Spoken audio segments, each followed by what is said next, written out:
يعدكم الله إحدى الطائفتين أنها لكم وتودون أن غير ذات الشوكة تكون لكم ويريد الله أن يحق الحق بكلماته ويقطع دابر الكافرين.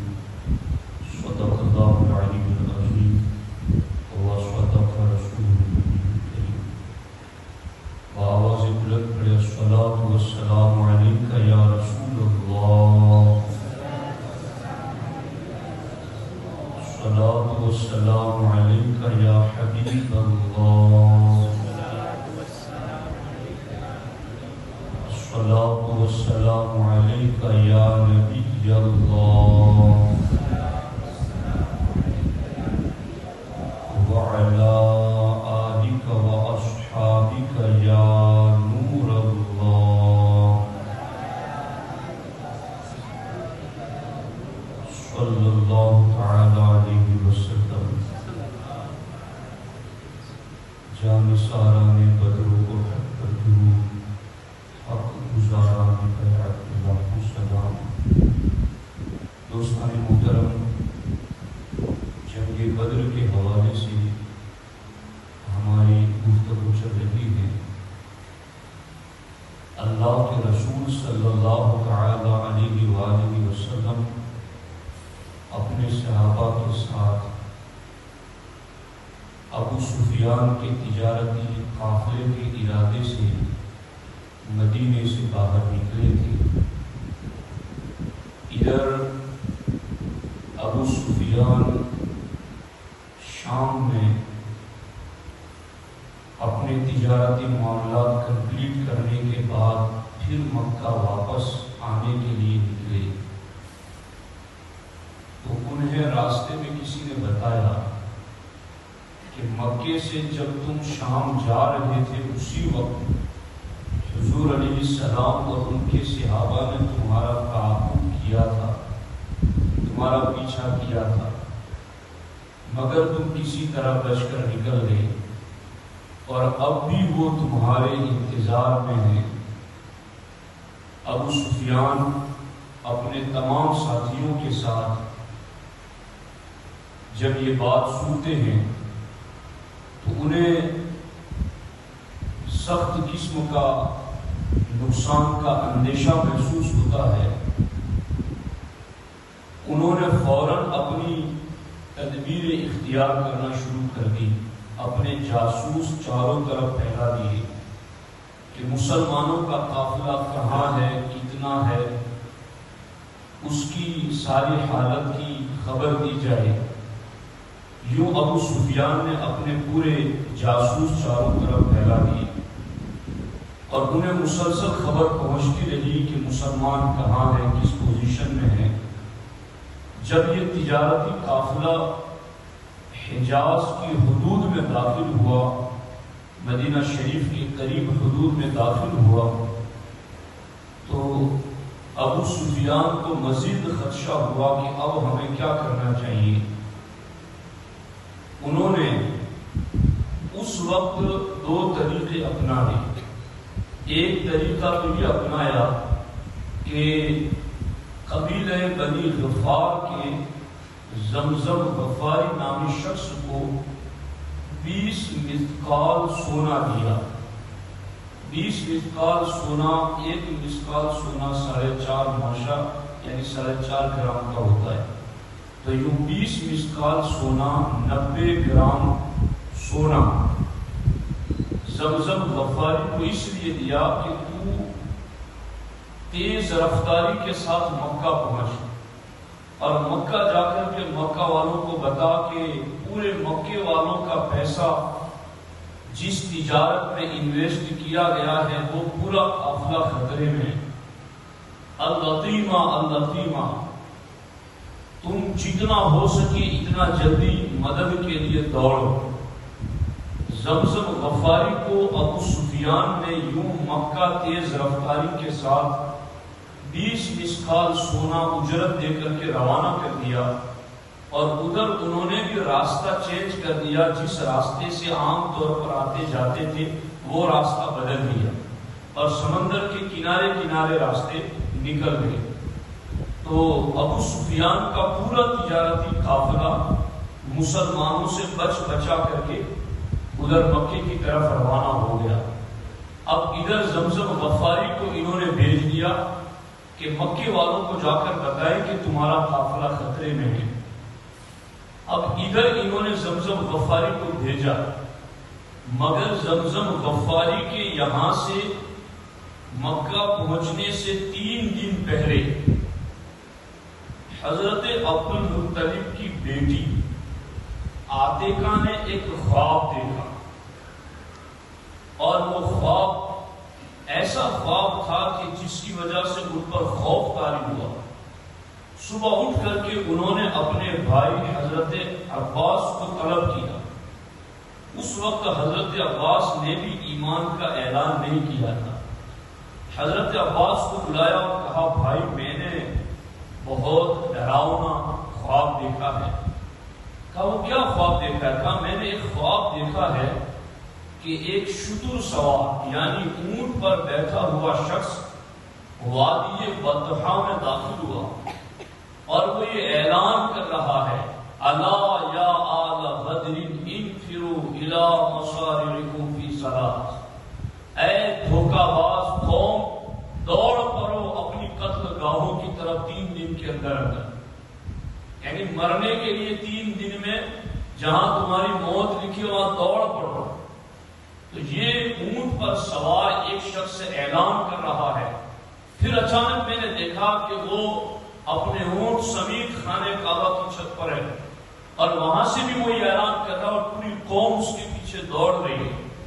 پھر اچانک میں نے دیکھا کہ وہ جبل ابو قبیس پر اونٹ لے کر چڑھ گیا اور وہاں سے بھی اس نے یہی کہا کہ 3 دن کے اندر اندر اپنی موت کی طرف چلو، تیزی کے ساتھ دوڑ کے اپنی موت کی طرف آؤ۔ اب عاتقہ کہتی ہے کہ میں نے دیکھا کہ اس نے جبل ابو قبیس سے ایک بہت بڑی چٹان نیچے لڑکائی، لڑکتی ہوئی وہ چٹان نیچے آئی تو ٹوٹتی ہوئی ایسی آئی کہ قریش کا کوئی گھر ایسا نہیں تھا جس میں اس چٹان کا کوئی پتھر نہ پہنچا، یعنی ہر ایک کا نقصان ہونے والا تھا، ہر ایک کے گھر میں کچھ نہ کچھ تکلیف آنے والی تھی۔ یہ عاتقہ نے حضرت عباس کو سنایا تو حضرت عباس نے بھی کہا ہاں یہ خواب تو بڑا خوفناک ہے، مگر کسی کو تو بھی بتانا نہیں، میں بھی نہیں بتاؤں گا۔ لیکن حضرت عباس جب وہاں سے نکلے تو ولید بن عتبہ ان کا دوست تھا، وہ راستے میں انہیں مل گیا تو حضرت عباس نے اپنے دوست کو یہ واقعہ بتا دیا اور اس نے جا کر کے ولید بن عتبہ نے جا کر اپنے باپ عتبہ کو بتا دیا۔ اب یوں بات ہوتے ہوتے پورے قریش میں پھیل گئی تو حضرت عباس کہتے ہیں میں خانہ کعبہ کے طواف میں مصروف تھا کہ ابو جہل اپنی میٹنگ میں بیٹھا ہوا تھا۔ ابو جہل نے کہا عباس طواف کر کے واپس آؤ میرے پاس۔ حضرت عباس جب اس کے پاس گئے تو اس نے کہا کہ یہ تم عبد المطلب کی اولاد اس بات پر راضی نہیں کہ تم میں ایک مرد نے نبوت کا دعویٰ کیا، اب تمہاری عورتیں بھی نبیہ بن گئی؟ یوں اس طرح سے ابو جہل نے چوٹ لگایا اور تانا دیا۔ حضرت عباس نے فرماتے ہیں کہ میں نے انجان بڑھ کر پوچھا بتاؤ تو صحیح ہوا کیا ہے؟ کہا وہ خواب جو تمہاری بہن نے دیکھا ہے۔ حضرت عباس کہتے ہیں میں یہ سن کر کے گھر گیا تو خاندان کی ساری عورتوں نے مجھے ڈانٹا کہ ایک تو تم نے خواب راز کے طور پر رکھا نہیں بتا دیا، اور پھر یہ کہ تمہارے مردوں کو اتنا برا بھلا کہا گیا تب تو تم چپ رہے، اور تمہاری عورتوں کو برا بھلا کہا جا رہا ہے پھر بھی تم چپ رہتے ہو۔ حضرت عباس کہتے ہیں میں نے کہا کہ میں ابھی جاتا ہوں، اب مجھے اگر ابو جہل مل گیا اور اس نے اگر مجھے کچھ کہا تو میں اس کا کام تمام کر دوں گا۔ حضرت عباس کہتے ہیں مگر اس دن مجھے ملا نہیں۔ پھر حضرت عباس کہتے ہیں میں 3 دن کے بعد، یعنی وہ جو خواب دیکھا تھا اس کے 3 دن کے بعد میں پھر حرم گیا اور اسی نیت سے گیا کہ ابو جہل ملے گا تو اس کا کام تمام کر دوں گا۔ حضرت عباس کہتے ہیں میں گیا تو میں نے ابو جہل کو تو نہیں دیکھا، لیکن تھوڑی دیر ہوئی کہ ابو جہل مجھے بھاگتا ہوا دکھائی دیا تو حضرت عباس کہتے ہیں میں نے سوچا کہ شاید یہ میری وجہ سے خوف میں بھاگ رہا ہے کہ میں اسے مارنا چاہتا ہوں اور اس کو پتہ لگ گیا۔ حضرت عباس کہتے ہیں مگر تھوڑی ہی دیر میں مجھے پتا چلا کہ زمزم غفاری اونٹ پر بیٹھ کر آیا ہے اور اس نے اونٹ کی ناک اور کان کاٹ دی اور کجاوا الٹا کر کے رکھ دیا ہے اور اپنا جو کرتا پہنا وہ پیچھے سے پھاڑ دیا ہے اور پورے مکے والوں کو پکار رہا ہے جلدی کرو تمہارا قافلہ خطرے میں، تمہارے سردار خطرے میں ہیں۔ تو ابو جہل اصل میں وہ زمزم غفاری کی آواز سن کے بھاگ رہا تھا اور ساری قوم کو ابو جہل تیار کر رہا تھا۔ اب عاتقہ کا خوف پورا مشہور ہو چکا تھا تو جلدی سے بہت سارے لوگ تو تیار ہو گئے، مگر کچھ لوگ ایسے تھے جو ڈر رہے تھے کہ یہ خواب سچا ہوگا اور 3 دن کے اندر ہی جانے کا ہوا ہے، تو یہی تو خواب بتایا گیا تھا۔ تو ابو جہل نے یہ بھی کہا تھا حضرت عباس کو کہ اگر یہ 3 دن کے اندر کوئی ایسی بات نہیں ہوئی تو میں پورے عرب میں مشہور کر دوں گا کہ سب سے جھوٹا کرانا یہ معاذ اللہ رب العالمین۔ تو اب 3 دن کے اندر یہ ہو گیا۔ اب ابو لہب کے پاس گئے، چل تجھے بھی چلنا ہے۔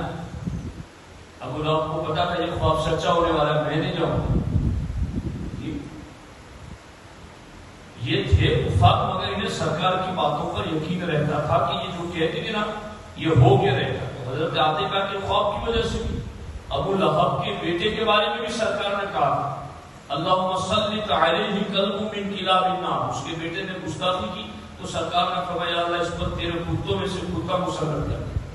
جب وہ قافلے کے ساتھ جا رہا تھا ابو لہب کا بیٹا، تو ابو لہب نے کہا بھائی محمد کی دعا کی وجہ سے صلی اللہ علیہ وسلم مجھے خطرہ لگتا ہے، اس لیے رات کو سو تو تم میرے بیٹے کو سارے قافلے کا سامان اکٹھا کر کے اونچا کر کے اس کو اوپر سلانا۔ مگر سرکار نے کہہ دیا تھا، اس کو سلایا گیا اور رات کو جنگل کا شیرا ہے، سب کے منہ سونگتا رہا، کسی کو کچھ نہیں کیا کیونکہ کسی کے منہ سے گستاخی کی بدبو نہیں آ رہی تھی۔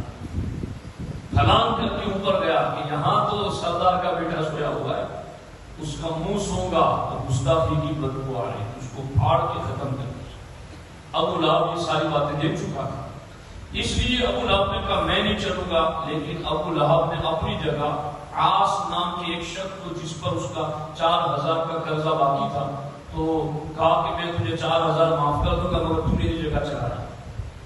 اسی طرح سے امیہ بن ابی خلف جو مکے کا رئیس اعظم سب سے بڑا مالدار کہا جاتا تھا، اس نے بھی جانے سے انکار کر دیا۔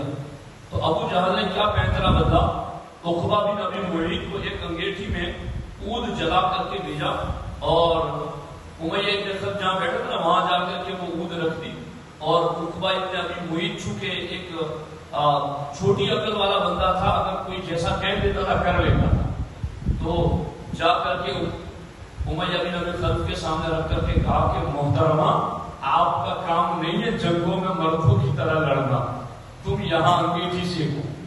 یہ تانا دیا کہ تم مرد نہیں ہو، تم تو خوب اس کو گالیاں دی امیہ بن خلف نے۔ اور پھر اس کے بعد ابو جہل آیا، ابو جہل نے اس کو سمجھا تو سردار ہے، تو نہیں جائے گا تو اور بھی نہیں جائیں گے، چل تو اگر نہیں آنا چاہتا تو 3 دن کے لیے چل پھر واپس چلے آنا، کوئی بہانہ بنا۔ ابو جہل مطلب چاہتا تھا کہ کسی بھی طرح سے یہ چلے، پھر اس کو ابو جہل نے واپس نہیں آنے دیا۔ 3 دن کے بعد پھر اس کو لے ہی گیا، اس کی موتی لکھی ہوئی تھی وہاں، اور کہا بھی گیا تھا انفروا الی مصارعکم فی ثلاث، دھوکہ بازو 3 دن کے اندر اندر اپنی قتل گاہوں کی طرف چلو۔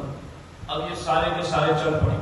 ابو سفیان کا قافلہ جب بچ بچا کر نکل گیا تو انہوں نے پھر پیغام بھیجا اور ابو جہل کو کہلایا کہ اب تم جہاں ہو وہیں سے واپس چلے جاؤ، ہم لوگ بچ بچا کر نکل گئے۔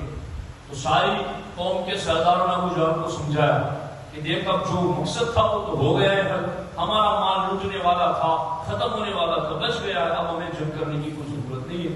ابو جہل نے کہا تم بزدل ہو، اب ہم نکل گئے ہیں تو واپس تھوڑی پلٹیں گے، ہم چلو لڑیں گے نہیں تو کم از کم 3 دن بدر میں جا کر ٹھہریں گے، اونٹ ذبح کریں گے، گوشت کھائیں گے، شراب پیئیں گے، گانے والی رنڈیاں ساتھ میں ہیں، ہم وہاں اپنا روب جمع کرائیں گے تاکہ کم از کم مسلمان ہماری بھنک کو محسوس کر لیں کہ یہ کتنی تعداد میں آئے، کیا ہے۔ اس کو تھا غرور اپنی طاقت کا، چل پڑے۔ اب وہاں سرکار دو عالم صلی اللہ علیہ وسلم مرکز زبیہ کے مقام پر پہنچے تو سرکار نے ایک آدمی کو پوچھا جو جا رہا تھا، اس کو صحابہ نے پوچھا کہ کیا حالات ہے مکے کی، تو اس نے بتانے سے انکار کیا کہ نہیں مجھے نہیں پتا کیا حالات ہے. تو صحابہ کرام نے اس کو پکڑ کے لائے اور اس کو کہا سلم علی رسول اللہ صلی اللہ علیہ وسلم، چل تو نہیں بتاتا تو کم از کم اب یہاں آ گیا ہے تو ہمارے نبی کو سلام کر کے جا، سلام کیے بغیر تجھے نہیں جانے دیں، سلام کر ہمارے نبی. تو اس نے معاذ اللہ طنز کے طور پر کہا تمہارے اندر بھی کوئی نبی ہے معاذ اللہ رب العالمین. تو صحابہ نے کہا ہاں یہ ہمارے اندر نبی ہے، ان کو سلام کر پھر جانے دیں گے ورنہ جانے نہیں دیں گے. اب یہ سنی مسجدوں میں کبھی کبھی کچھ لوگ ایسے آ جاتے ہیں کہ جنہیں سلام گوارا ہے، تو میں کہتا ہوں ایسے لوگوں کو جب آ جائیں تو پھر پکڑ کے رکھو کہ سلام پڑھے بغیر جانے نہیں دیں گے تمہیں. جی سلام کر نبی کو جانے نہیں دیں گے. اب اس نے جب یہ کہا کہ چلو میں سلام کروں گا مگر ایک بات بتاؤ کہ تمہارے نبی یہ بتا دیں کہ میری اونٹنی کے پیٹ میں کس کا نطفہ ہے تو میں سلام کروں گا. تو جب اس نے یہ کہا نا تو حضرت سلمہ رضی اللہ تعالیٰ عنہ صحابی رسول تھی، وہ متوجہ ہوئے اس کی طرف اور اس کو کہا لا تسأل رسول اللہ صلی اللہ علیہ وسلم اقبل علی انا اخبرک ذلک. تو حضور سے کیوں پوچھتا ہے؟ میں حضور کا غلام تجھے بتاتا ہوں کہ اس کے پیٹ میں نطفہ کس کا ہے، مجھ سے پوچھ لے. پھر انہوں نے کہا کہ یہ تو بدبخت ہے جس نے اس اونٹنی سے غلط کام کیا ہے اور تیری حرام کاری کا نتیجہ اس کے پیٹ میں پڑ رہا ہے. جب سرکار نے یہ سنا تو سرکار دوڑ کر آیا، اپنے صحابی کے منہ پر ہاتھ رکھ دیا اور سرکار نے کہا کہ اس کا راز کیوں فاش کر دیا. تو صحابی رسول کہتے ہیں بندہ نواز آپ کی خاموشی کی وجہ سے کفر یہ سمجھ بیٹھا ہے کہ آپ کو پتا نہیں ہے. حضور آج میں آپ کا غلام بتا دوں تاکہ انہیں پتا چلے کہ جن کے غلام اتنا جانتے ہیں ان کا آقا کتنا جانتا ہو. آپ نے بتایا اور اس کے بعد پھر آگے چلا قافلہ. پھر پتا چلا کہ وہ مکے سے کافر لڑنے کے لیے آ گئے. اب تک صحابہ کو یہی پتا تھا کہ ہمیں ابو سفیان کے تجارتی قافلے سے لڑنا ہے. اب پتا چلا سرکار نے ابو بکر صدیق کا ساروں کو جمع کرو، سارے جمع ہو گئے. سرکار نے کہا کہ اب بتاؤ تمہارا کیا مشورہ ہے. ابو بکر صدیق سب سے پہلے کھڑے ہوئے اور جان سالانہ تقریر کی. عمر کھڑے ہوئے جان سالانہ تقریر کی. حضرت مقداد بن اسود کھڑے ہوئے جان سالانہ تقریر کی. حضرت سعد بن عبادہ کھڑے ہوئے جان سالانہ تقریر کی. انصار و مہاجرین ساروں نے کہا حضور ہم پیچھے نہیں ہٹیں گے، آپ کے ساتھ ہے تو آپ کے ساتھ ہی ہم لڑیں گے مریں گے. سرکار نے جب یہ سنا نا ان کی وفاداری کو تو سرکار کا چہرہ خوشی سے بالکل چمکنے لگا اور سرکار نے فرمایا میرے صحابہ میں تمہیں خوشخبری سنا رہا ہوں فتح کی، اور میں اس وقت اسی جگہ کھڑے کھڑے کافروں کی قتل گاہیں دیکھ رہا ہوں کہ وہ کہاں مرنے والے ہیں. ادھر کہا گیا تھا 3 دن میں چلو اپنی قتل گاہوں کی طرف، ادھر سرکار نے فرمایا میں یہاں بیٹھے بیٹھے دیکھ رہا ہوں بدر کی کس جگہ پر کون سا کافر مرے گا. پھر وہاں گئے تو کافر پہلے ہی پہنچ گئے تھے. تو کافروں نے اچھی جگہ جو اوپر والی تھی نا ڈھلان والی وہاں جا کر کے براجمان ہو گئے، قبضہ کر لیا. اور مسلمان نچلی جگہ میں ان انتم بالعدوۃ الدنیا وهم بالعدوۃ القصوى. تو مسلمان جس جگہ پر تھے نا وہ تھوڑی ریتیلی جگہ تھی جہاں چلنے میں بھی پاؤں پھسل جاتے تھے. چونکہ ریت میں اب دوڑ کے حملہ کرنا، پاؤں پھسل جائے ریت میں تو بندہ خود ہی گر جائے تو لڑ کیسے سکے گا. کافر بہت خوش تھے کہ ہم بالکل ایسی جگہ پر ہے جو مضبوط جہاں پاؤں ٹکتے ہیں اور یہاں ان کے پاؤں نہیں ٹکیں گے. مگر اللہ کا کرنا کیا، اللہ نے بارش نازل فرمائی. بارش ایسی اتری، اب کافر پہلے سے جا کر کنووں پر بھی قبضہ کر چکے تھے. بارش ہوئی، صحابہ نے پانی بھی بھر لیا. اب وہ جس اونچی جگہ پر تھے نا وہ مٹی پھسلنا شروع ہو گئی کہ وہاں کوئی چلتا تو پھسلتا، اور یہاں صحابہ جس ریت والی جگہ پر تھے وہ پانی کے گرنے کی وجہ سے جم کر مضبوط ہو گئی. اور جس دن جنگ لڑنی تھی نا صبح، اللہ اکبر، اس رات صحابہ کرام میں حضور علیہ السلام بیدار تھے اور ایک دو صحابہ اذ یغشیکم النعاس امانتا، اللہ فرماتا میں نے ساری رات صحابہ کو بدر میں سلائے رکھا، سو گئے سب۔ اب ایک کمرے میں اگر کسی کو یہ کہا جائے کہ مولانا صاحب یا فلاں حاجی صاحب ہمارے اس کمرے میں آپ کو آرام کے لیے رکھا گیا ہے، مگر یہ جو سوراخ ہے نا اس سے کبھی کبھی سانپ آ جاتا ہے تو پوری رات نیند نہیں آئے گی اگر اس کو صرف سانپ کی خبر دے دی جائے کہ سانپ آ۔ اب سامنے تلواریں 1000 ہے، سارا لاؤ لشکر ہے، مگر اللہ تعالیٰ فرماتا ہے یہ تھکے ہوئے تھے، 12ویں روزے کے نکلے ہیں، 18ویں روزے کو یہاں پہنچے، دھوپ ہے، روزے ہیں، اب ان کو سلایا نہ گیا تو لڑیں گے کیسے صبح؟ اللہ تعالیٰ نے ان کو رات میں نیند طاری کر دی ہے، صبح اٹھے تو بالکل فریش ہو کر اٹھے، تر و تازہ۔ پھر جنگ ہوئی، الحمدللہ رب العالمین، اللہ نے پہلے 1000 پھر 3000 پھر 5000 فرشتوں کو نازل فرمایا اور صحابہ کرام بے جگری سے لڑے، اور بدر کی جنگ میں یوں سمجھو کہ جنہیں سب سے بڑا ہیرو کہا جائے اس ذات کا نام حضرت مولا علی رضی اللہ تعالیٰ عنہ، کہ ایک طرف سارے صحابہ نے مل کر جگروں کو مارا، ذوالفقار حیدری نے تنہا اتنوں کو واصل جہنم کر دیا۔ لا فتح الا علی لا سیف الا ذوالفقار، علی جیسا کوئی جوان نہیں اور ذوالفقار جیسی کوئی تلوار نہیں۔ یوں جنگ کا معاملہ، اور جو سرکار جنگ شروع ہونے والی تھی تو ایک صحابی نے مشورہ دیا کہ حضور ہم آپ کے لیے ایک چھپر بنائیں۔ آج بھی وہاں مسجد علیش بنی ہوئی ہے اور الحمدللہ میں نے وہاں نماز پڑھی بلکہ پڑھائی، امامت کی، اور اس مسجد میں مجھے شرف ملا، یہ مسجد علیش، وہاں سرکار کا بدر کے جنگ میں چھپر لگایا گیا تھا۔ اس صحابی نے مشورہ یہ دیا تھا، کتنا پیارا مشورہ دیکھو، سرکار سے کہا کہ حضور یہاں ایک چھپر بنا دیتے، آپ یہاں ٹھہرے رہے اور آپ کے پاس ایک اونٹ تیز رفتار تیار ہے، ہم آپ کے غلام لڑتے میدان میں جا کے، اگر آپ کو ایسا لگے کہ کچھ ہمارا پانسا پلٹ رہا تو آپ اونٹ پر سوار ہو کر تیزی سے مدینہ چلے جائیں، وہاں آپ کے جانثار غلام اور بھی موجود ہیں۔ تو سرکار کو ان کی یہ بات بہت پسند آئی، اور پھر سوال ہوا کہ اب سرکار کو اس خیمے میں رہیں گے مگر سرکار کی ذات پر پہرا کون دے گا؟ جب یہ بات ہوئی تو ہر صحابی ڈر گیا، چونکہ اب یہاں جانے جہان پر پہرا دینے کی بات، جان ہے تو جہان ہے، ان پر پہرا دینے کی بات تھی۔ حضرت مولا علی رضی اللہ تعالیٰ عنہ کے اس وقت ہر ایک خاموش تھا کہ یہ رشک کون لے، کافر سے لڑ کے خود جان دے دینا آسان تھا، مگر جانے کائنات پر پہرا دینا کہ کہیں ان کو کوئی تکلیف نہ پہنچے، یہ بہت مشکل کام تھا۔ حضرت مولا علی کہتے ہیں ساحل بالسیف علی راس رسول اللہ صلی اللہ علیہ وسلم، اس وقت تلوار کھینچ کر سب سے آگے جو ذات آگے وہ ابو بکر صدیق کی ذات تھی، اور حضرت مولا علی فرماتے ہیں اپنے دور خلافت میں مولا علی نے کہا کہ میرے ساتھیوں مجھے بتاؤ کہ سب سے بڑا بہادر کون ہے؟ تو ساری قوم نے بتایا کہ علی آپ ہی سب سے بڑا بہادر ہے۔ مولا علی نے فرمایا نہیں، سب سے بڑا بہادر اس امت میں اگر کوئی ہے تو وہ ابو بکر صدیق۔ اور حضرت یہ بس آخری بات سن لو، حضرت مولا علی نے اس پر دلیل دیتے ہوئے جواب دیا، وقال رجل مؤمن من آل فرعون اتقتلون رجلا ان يقول ربي اللہ۔ سرکار نے پہلی مرتبہ جب اعلان یا دعوت دی تھی تو سرکار پر ٹوٹ پڑے تھے لوگ، اس وقت ابو بکر صدیق آئے تھے اور آ کر کہا تھا اتقتلون رجلا ان يقول ربي اللہ، لوگوں تم اس مرد کو اس لیے مار دینا چاہتے ہو کہ یہ کہتا ہے کہ میرا رب اللہ ہے؟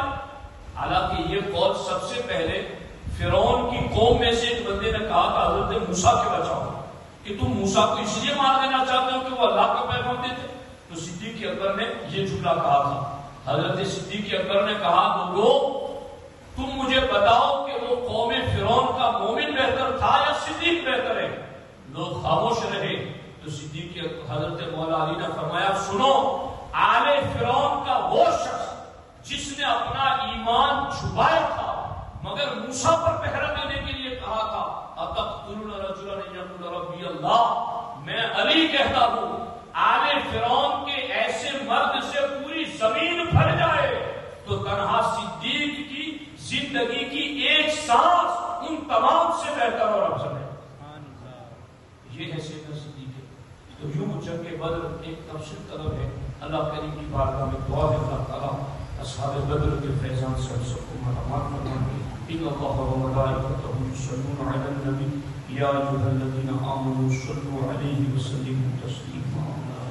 اللهم صل على سيدنا ومولانا محمد وآله وصحبه وبارك وسلم وأفوض أمري إلى الله إن الله رسول بالعباد وصلى الله تعالى على خير خلقه وعلى آله وصحبه أجمعين برحمته.